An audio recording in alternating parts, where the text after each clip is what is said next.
अस्सलाम वालेकुम। इस वीडियो में हम क्लास 11 के लॉन्ग क्वेश्चंस को आगे कंटिन्यू करेंगे और ये सेकंड पार्ट होगा इसका, और इसके बाद एक और पार्ट में इसको कंप्लीट करेंगे और इंशाल्लाह आपके इसी में से ही लॉन्ग क्वेश्चन कवर हो जाएंगे। तो क्वेश्चन क्या है, sine 6 theta minus cos 6 theta को प्रूफ करना है कि वो इसके बराबर है। तो इस तरह का कोई भी क्वेश्चन आ जाए जिसमें 6 तक पावर जा रही हो तो आप उसको सिंपली क्यूब की शक्ल में तोड़ लें। तो मैंने उसको कैसे तोड़ा, 2 3 ज़ार 6 तो ए का क्यूब माइनस इसी तरह 2 3 ज़ार 6 तो बी का क्यूब।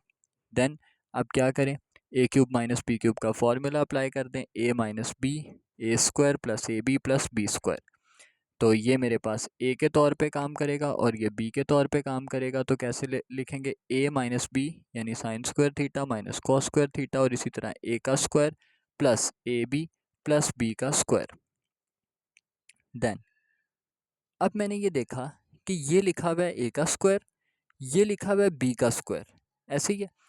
अब अगर मेरे पास ये ए का स्क्वायर है यानी साइन स्क्वायर थीटा और कॉस स्क्वायर थीटा, ये ए स्क्वायर और बी स्क्वायर है, तो अगर मेरे पास 2ab होता तो ये पूरे का पूरा फॉर्मूला कंप्लीट हो जाता। तो मैंने क्या किया, मैंने ये ए स्क्वायर लिखा, ये यहाँ से बी स्क्वायर लिखा और ख़ुद से 2ab प्लस करवा दिया। ए क्या था, साइन स्क्वायर थीटा, वो लिख दिया। बी क्या था, कॉस स्क्वायर थीटा। ये 2ab खुद से प्लस करवाया, खुद से माइनस करवा दिया, और ये जो दरमियान में चीज़ थी इसको मैंने बिल्कुल ये एंड पे शिफ्ट कर दिया, यानी इसका फ़िलहाल अभी कोई भी काम नहीं है। इसको मैंने ऐसे ही उतार दिया और ये जो A square B square plus 2ab मैंने कंप्लीट करवाया है, इतना हिस्सा मैं एक फार्मूला बंद कर दूंगा। कौन सा फार्मूला बंद करूंगा, A square plus B square plus 2ab, तो ए प्लस बी का होल स्क्वायर माइनस वो जो मैंने एंड पे चीज़ लिखी थी उसको मैंने एज इट इज़ उतार लिया। ये वही चीज़ है जो यहाँ पे थी, बस फ़र्क कितना आया कि जो 2ab मैंने खुद से प्लस करवाया उसी को खुद से माइनस करवाया था। तो वो वाला 2ab और इधर से ये जो मैंने चीज़ उतारी थी, ये दोनों आपस में सॉल्व होना स्टार्ट हो गए। यानी ये देखें, ये माइनस 2ab है जो मैंने खुद से माइनस करवाया, 2 sign square theta cos square theta, और ये plus sign square theta cos square theta है। ये दोनों आपस में माइनस प्लस माइनस हो गए, 2 में से 1 माइनस करेंगे 1 बचेगा। अब ये सारे का सारा फॉर्मूला बंद हो गया, ए प्लस बी का whole square sine square theta plus cos square theta trigonometry में 1 के बराबर होता है, वो 1 आ गया और ये एज इट इज़ नीचे उतर आया, और इधर से मैंने इसको भी एज इट इज़ उतार लिया, और यही मेरी राइट हैंड साइड थी, आप लोग देख सकते हैं। अगले क्वेश्चन पे चलते हैं। इस तरह का क्वेश्चन हमने साइन की शेप में पहले किया हुआ है, और मैंने आपसे ये कहा था कि ये जो क्वेश्चन है ना, ये अगर आप साइन की शेप में करेंगे तो उस तरीके से बाकी क्वेश्चंस नहीं कर सकते, इसीलिए मैंने ज़रा इसका एक दूसरा वेरिएंट भी डाल दिया। सवाल क्या है, cos 20 cos 40 cos 60 cos 80 इसको 1/16 के बराबर प्रूफ करना है। इसमें से सिर्फ मुझे एक ही वैल्यू पता है cos 60 की, और वही मैं कैलकुलेटर पे निकाल सकता हूँ। तो cos 60 निकाला, 1/2 आ गया, उस 1/2 को मैंने लिख लिया, और बाकी जो बचे यानी cos 20 cos 40 cos 80 ऐसे ही लिख दिया। इसकी मैंने तरतीब ज़रा सेट करा ली डिसेंडिंग ऑर्डर में, यानी 80 पहले 40 बाद में 20 फिर। अब इसको सॉल्व कैसे करेंगे, एक हमारे पास फॉर्मूला होता है कॉज अल्फ़ा कॉज बीटा, यानी जब दो कॉज आपस में मल्टीप्लाई हो रहे हों तो हम उसको कैसे लिख सकते हैं, 1/2 कॉज ए प्लस बी प्लस कॉज ए माइनस बी। तो ये कॉज 80 और कॉज 40 मल्टीप्लाई हो रहे हैं, इसको ए समझ लें, इस 40 को बी समझ लें। तो कैसे लिखूंगा, 1/2 कॉज लिखूंगा, पहले इन दोनों को प्लस करूंगा, 80 प्लस 40 कितना हो गया 120, फिर इन्हीं दोनों को माइनस करूंगा, 80 में से 40 माइनस किए कितना आ गया 40, और बाहर ये फॉर्मूले का 1/2 एज इट इज मौजूद रहेगा। अच्छा, अगली बात, अब मैं क्या करूंगा, मुझे cos 20 की वैल्यू पता है, cos 20 होता है -1/2, तो मैं cos 20 की जगह पे क्या लिख दूंगा, cos 20 की जगह पे लिख दूंगा -1/2। ये मैंने cos 20 की जगह -1/2 लिख दिया। बाकी सारा सवाल एज इट इज चल रहा है, अभी मैं सिर्फ उन दो चीज़ों पे काम कर रहा हूँ। अच्छा, अब यहाँ रुक के एक बात, ये पिछले फॉर्मूले का 1/2 था, मैंने 1 1 ज़र 1 2 2 ज़र 4 करवा के इसको बाहर निकाल लिया, बाकी इन दो चीज़ों को एज इट इज़ रखा। अब ये देखें, ये जो cos 20 है ये इस ब्रैकेट के साथ मल्टीप्लाई हो रहा है, तो मैंने क्या किया, इस 1/2 को इसके साथ मल्टीप्लाई करवा दिया और cos 20 को इन दोनों के साथ मल्टीप्लाई करा दिया। कैसे, cos 40 और cos 20 कितना हो गया, cos 40 cos 20, यहाँ आके -1/2 और cos 20 कितना हो गया, -1/2 cos 20, और ये वाला 1/2 किधर गया, वो बाहर वाले 1/2 से 1/4 हो गया। अच्छा, इसको ऐसे ही उतार लें, इधर दोबारा वही फॉर्मूला cos a और cos b, तो कैसे लिखते हैं, 1/2 डालते हैं, cos लिखते हैं, इन दोनों को प्लस करते हैं, 40 20 60, फिर प्लस डालते हैं, इन दोनों को माइनस करते हैं, 40 में से 20 गए तो 20 आ जाएगा। देन ये ऐसे ही उतर आया, ये 1/2 ऐसे ही आ गया। cos 60 की वैल्यू कितनी होती है, 1/2 सवाल के स्टार्ट पे डिसाइड किया था, और cos 20 ऐसे ही उतर आया, इसकी वैल्यू मुझे पता नहीं है। अब 1/2 अंदर दोनों के साथ, 1 1 जार 1, 2 2 जार 4 और 1/2 cos 20। देखने में आया कि ये 1/2 cos 20 प्लस का, ये 1/cos 20 माइनस का, तो दोनों कट गए, 1/4 और बाहर वाला 1/4 1/16 बना देंगे, ये राइट हैंड साइड है। ये बहुत सवाल आसान है, वैसे इस तरह का क्वेश्चन बहुत कम आता है, लेकिन अगर आ जाए तो आप करने के काबिल हो। 407/2 पाई ये दिया हुआ है, और कहता है बाकी सारे फंक्शंस की वैल्यू निकाल के बताओ, यानी साइन कॉस टैन। अब मैं इसके थ्रू वैल्यू कैसे निकालूंगा, मैंने इन दोनों को डिवाइड किया, 407 और 2 को, मेरे पास आंसर आया 203.5, पाई का पाई ऐसे ही आ गया। 203.5 का मतलब ये है कि ये 202 जमा 1.5 है, इन दोनों को जमा करेंगे फिर भी तो यही आएगा। और 202 का मतलब क्या है कि ये 101 मल्टीप्लाई बाई 2 पाई है, और 2 पाई का मतलब क्या होता है, एक फुल रोटेशन। यानी आसान लफ्ज़ों में ये कहा जा सकता है कि ये 202 पाई 101 फुल रोटेशंस के बाद आया है, ऐसे ही है। और इसका मतलब क्या है, हम हर फुल रोटेशन को इग्नोर कर सकते हैं, चाहे वो 1 हो, चाहे वो 2 हो, चाहे वो 10 हो, हम उसको ड्रॉप कर सकते हैं। तो ये सारी की सारी फुल रोटेशन है, ये तो ड्रॉप हो गई। बाकी बचा ये 1.5, ये फुल रोटेशन नहीं है, इसलिए हम इसको ड्रॉप नहीं कर सकते, इसको ऐसे ही लिखेंगे। 1.5 का मतलब होता है 3 पाई/2। कैसे, 1.5 का पॉइंट खत्म करें, नीचे 1 लगाएं, आगे 5 है तो 0 आ गया, 15/10 उसकी कटिंग की तो 3/2। तो 1.5 का असल में मतलब क्या है, 3 पाई/2। और 3 पाई/2 का ट्रिग्नोमेट्री में मतलब क्या है, 270 डिग्री। यानी मेरे पास एंगल कितना आ गया, 270 डिग्री। अब मुझे साइन 270, कॉस 270, टैन 270 निकालना है, और आंसर आ जाएगा। कोई भी नंबर हो तो आप ऐसे ही करेंगे, डिवाइड करेंगे, उसमें से जो 2 के टेबल वाला पार्ट है उस तरह तोड़ेंगे। कि मान लें अगर मेरे पास यहाँ पे 305 पाई होता, तो मैं कैसे तोड़ता, 304 पाई प्लस 1 पाई, कि ये एक फुल रोटेशन का सेट बन जाएगा, और इसको मैं लेके चलूँगा आगे। अच्छा, नेक्स्ट cos 4 थीटा को रिड्यूस करना है, हम पीछे sin 4 थीटा को रिड्यूस करना सीख के आए हैं। दोनों में से वो कुछ भी पूछ सकता है, काम बड़ा आसान है। जैसे sin 4 को sin स्क्वायर का स्क्वायर लिखा था, इसी तरह cos 4 को cos स्क्वायर का स्क्वायर लिख देना है। cos स्क्वायर का फॉर्मूला होता है 1 प्लस कॉस 2 थीटा बाई 2। आप कहेंगे यार साइन स्क्वायर का भी यही था, नहीं, साइन स्क्वायर का ये नहीं था, साइन स्क्वायर का बिल्कुल ऐसे ही था, सिर्फ माइनस के साथ। यानी बस इतना सा फर्क आएगा दोनों सवालों में। तो देखें कितना आसान है कि साइन स्क्वायर का भी सेम ही बात है, बस माइनस डाल के और इधर प्लस डाल के चलाना है। तो कॉस स्क्वायर का मतलब है 1 प्लस कॉस 2 थीटा बाई 2, उसके ऊपर स्क्वायर डाल दें क्योंकि वो बाहर का स्क्वायर आएगा। ए प्लस बी का whole square, A square plus B square plus 2ab, और 2 का स्क्वायर 4 हो जाएगा। तो मैं 1 को भी ऐसे ही उतारूंगा, ये 2ab वाले को भी ऐसे ही उतारूंगा, ये कॉस स्क्वायर 2 थीटा पे दोबारा फॉर्मूला लग जाएगा। अच्छा, अब यहाँ पे रुक के सोचें, अगर cos square theta 1 plus cos 2 theta के बराबर था, यानी यहाँ थीटा 1 था, तो फॉर्मूले में कितना हो गया, 2।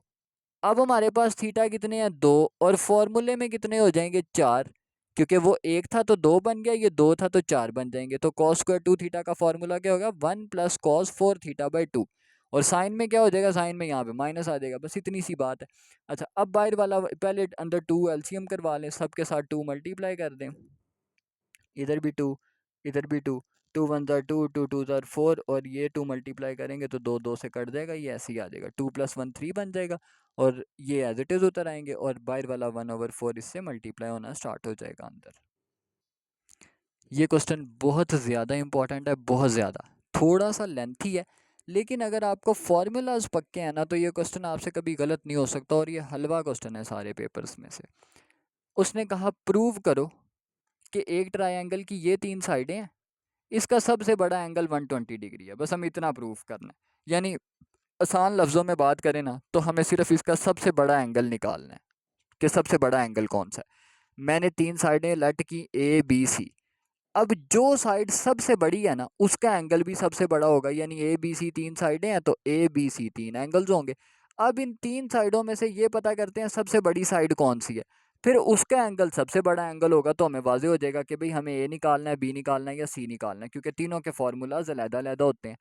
तो इसलिए सबसे बड़ी साइड है A वाली। अब ये कैसे है इस डिटेल में नहीं जा रहा, जस्ट आपने इतना माइंड में रखना है कि इसके ऊपर स्क्वायर है, और फिर इसमें एक और x प्लस हो रहा है, है तो इसके ऊपर भी स्क्वायर, लेकिन इसमें एक चीज़ माइनस हो रही है, तो ये स्क्वायर लेके माइनस होगा, ये स्क्वायर लेके प्लस होगा। तो स्क्वायर तो वैसे ही बड़ा नंबर देता है आंसर में, और उसमें जब कुछ प्लस होने लग पड़े तो वो और बड़ा हो जाएगा, और माइनस होगा तो वो छोटा हो जाएगा।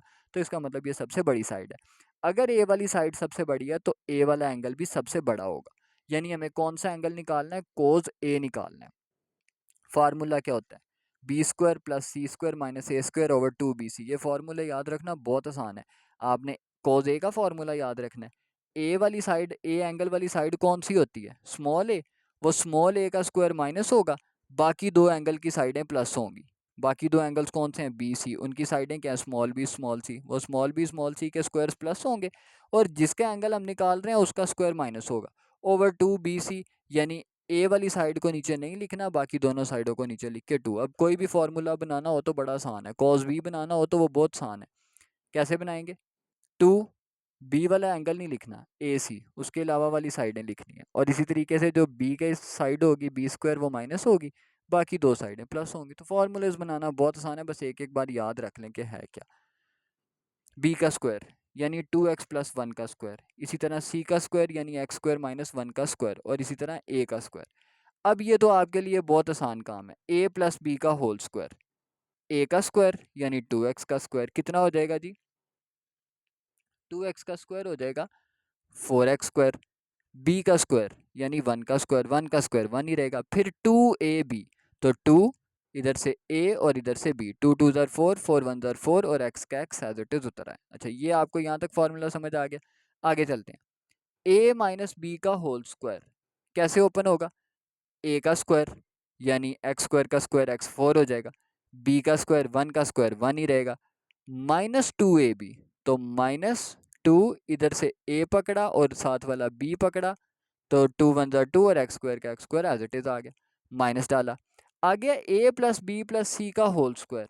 इसका फॉर्मूला सुन लें क्या होता है। A plus B plus C के होल स्क्वायर का फॉर्मूला होता है A square plus B square plus C square plus 2ab plus 2bc plus 2ca। अच्छा, ए का स्क्वायर यानी एक्स स्क्वायर का स्क्वायर एक्स 4, बी का स्क्वायर यानी एक्स का स्क्वायर तो एक्स स्क्वायर, सी का स्क्वायर यानी 1 का स्क्वायर तो 1, 2ab, 2 लिखा, ए था एक्स स्क्वायर और बी था एक्स, तो एक्स स्क्वायर और एक्स कितना हो गया? x3। 2bc, ये b और ये c, एक्स 1 ज़ार एक्स और उसके साथ 2 आ गया। 2ca, ये एक्स स्क्वायर 1 ज़ार एक्स स्क्वायर और उसके साथ 2 आ गया। अब मैंने जस्ट इस माइनस के साइन को अंदर मल्टीप्लाई किया, जो चीज़ें आपस में कटती थी वो काट दी, और जो चीज़ें वापस हमारे पास बच रही थी उनको मैंने बचा लिया। नेक्स्ट आप देख सकते हैं कि जो भी मैंने कैलकुलेशन परफॉर्म की वो आप देख पा रहे हैं। और उसके बाद लास्ट पे क्या करना है? लास्ट पे आपने लास्ट पे आपने ये करना है कि जो भी आपके पास चीज़ बचेंगी आपने उनको टैकल करना है। कैसे? वो मैं आपको बताता हूँ। मेरे पास क्या क्या बचा था? 2x minus x square minus 2x3 plus 1। ये सारी चीज़ों को सॉल्व करने के बाद बता रहा हूँ। मैं इसको डिक्रीजिंग पावर में लिखता हूँ। पहले 2x3 लिखूंगा, फिर एक्स स्क्वायर लिखूंगा, फिर 2x लिखूंगा, फिर 1 लिखूंगा। अब आप दो दो करके कॉमन लेना शुरू करें, इन दो में से कॉमन और इन दो में से कॉमन।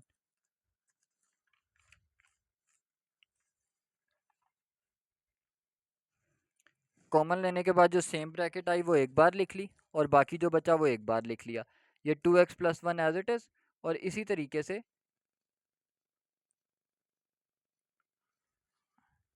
ये a माइनस बी और a प्लस बी का फॉर्मूला ओपन हो गया। नीचे जो भी लिखा हुआ था उसके साथ मैंने सेम चीज़ों को कट करना शुरू कर दिया। एट द एंड मेरे पास -1/2 बचा, और वो -1/2 कॉज के साथ है, क्योंकि मैं कॉज ए का फॉर्मूला पुट कर रहा था। तो कॉज उधर जाके इन्वर्स होगा, और ये आप कैलकुलेटर पे निकालेंगे 120 डिग्री आएगा, और यही हमें प्रूफ करना था।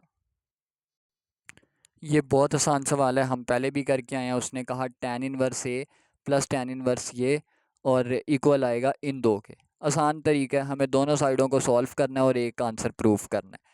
तो ये फार्मूला क्या है? tan inverse A plus tan inverse B. तो कैसे लिखते हैं? tan inverse A plus B over 1 minus A B. तो tan इनवर्स लिखा, ए क्या है मेरे पास 1/11, बी क्या है 5/6, पुट कर दिया। नीचे भी 1 माइनस ए बी में पुट कर दी वैल्यूज़, इनको आप कैलकुलेटर पे सॉल्व करवा लें, आपको 1 मिलेगा। tan इनवर्स 1 निकालेंगे तो 45 डिग्री होता है, 45 डिग्री का मतलब है π/4। दूसरी साइड पे आएंगे तो दूसरी साइड पे भी सेम ही काम करना है। ये tan इनवर्स ए, ये tan इनवर्स बी, फार्मूले में वैल्यूज पुट की, कैलकुलेटर पे सॉल्व करें, tan इनवर्स 1 आएगा और वो फिर π/4 के इक्वल होता है। तो इस तरीके से करके ये क्वेश्चन भी हमारा अटैम्प्ट हो जाएगा। ये थोड़ा सा लेंथी क्वेश्चन है, इसको इंशाल्लाह हम नेक्स्ट पार्ट में कवर करेंगे अगले कुछ लॉन्ग क्वेश्चंस के साथ। और काइंडली इनको प्रैक्टिस करते रहें, इंशाल्लाह आपका कल का पेपर इजीली पास हो जाएगा।